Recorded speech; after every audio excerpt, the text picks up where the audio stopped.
There is a word that can create magic when conceived and established between two or more people.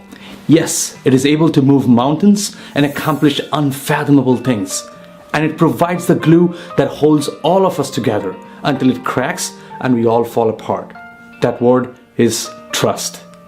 We may all agree that trust is a little tricky when it comes to building either personal or a business relationship from scratch.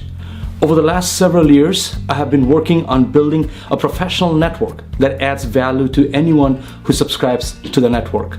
But from the beginning, I had this burning question of why certain business relationships become enduring and yield incredible results over time, while on the other hand, a number of them end up with anguish, frustration, and breakups, often leading to large economic losses.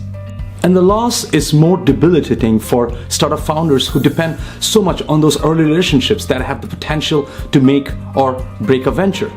So how do you build that seed of trust right from that first meeting? How do you navigate and set expectations with a stranger when you hardly have any background knowledge of that person? What behavioral strengths we should reflect to empower a conversation that cultivates trust? Now, these are pretty loaded questions, and I don't have a right or wrong answer, but I do have a few interesting frameworks of interactions that I have tried several times with a fairly high degree of success. First one is keeping expectations open-ended.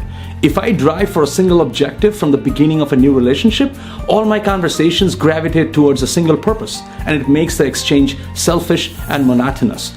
My counterpart perceived that as uninteresting. Furthermore, I end up coming across shallow, without the interest of building something long-term and meaningful. So I often do not have a specific expectation and go in with the hope of learning about the person from all possible dimensions.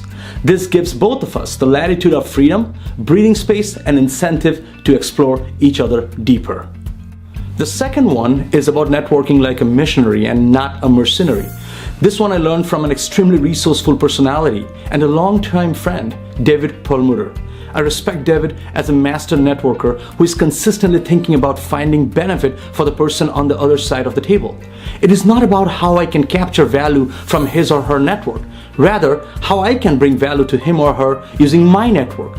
That is a massive trust builder from day one. This attitude of providing value to the other person without expectation helps to deliver a high degree of sincerity and empathy, two very fundamental attributes of a long-term trusting relationship. The third one is an appreciation for talent in the other person and seeking to learn from his experiences. The key is not to be over-flattering while being respectful of his skills. We have to accept the truth that we don't know everything, and there are people who have the fortune of deeper and more meaningful experiences than us.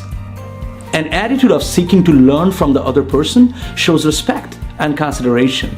It also sets the grounds for more sustainable discussions that lead to follow-up meetings.